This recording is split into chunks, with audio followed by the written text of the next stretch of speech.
Hello guys, this is Ronit from MathX, and today we're going to be solving number 21 from the 2020 AMC aid. Now this problem, in my opinion, does not deserve the place of number 21, because when you get down to solving this problem, you can use simple concepts to really get it done. But anyways, without further ado, let's get started. A game board consists of 64 squares that alternate in color between black and white. The figure below shows that square P in the bottom row and square Q in the top row. A marker is placed at P. A step consists of moving the marker onto one of the adjoining white squares in the row above.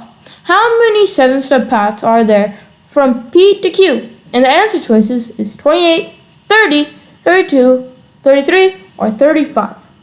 So the first step into doing this problem is notice that each of these marked tiles would come from either one or two of the white squares below it.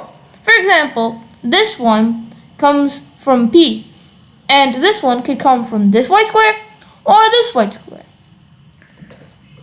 Now, the next step is notice one other thing, is that we notice that the number of ways to move P to Q is the sum of the number of ways to move P to the white squares.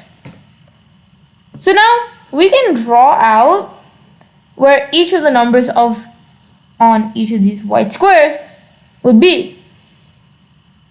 So the way we could draw this out is have the number of possibilities for each of them. So for this one, there's only one way for P to go to this white tile. So let's just mark it here as 1. And same with this one right here. This only has one possibility because it's only coming from P. Now, we can just keep continuing this and finish out this diagram here and get a diagram that's fully complete with all of these numbers here. So now we can just track out which is Q. So by also doing this diagram, we also can notice another thing here, is that since each of the white squares is going to be the sum of the number of ways to get the bottom 2 or 1 white square. So since we know that, we can just draw out everything here like how I do this. So let's just finish drawing this. Okay, so now that we've completed this diagram right here, we've ended up with these slots right here. And it completely makes sense. For example, when we have P to this one, that's going to be one way. So we drew a one way here. And when we have P to this one, it's also going to be one way.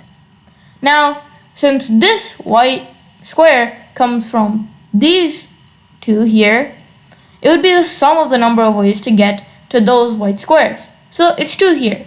Now we can just keep up this pattern and we end up with 2 final numbers, 19 and 9. So as in what we did below, we can just do the same up here, getting 28 to be Q, with the answer going to be 28, which is going to be the number of ways to get to Q. This problem shows us that sometimes we can just solve said hard problems really quickly using simple concepts. But anyways, as you can see, we have solved the problem, meaning we are now officially finished.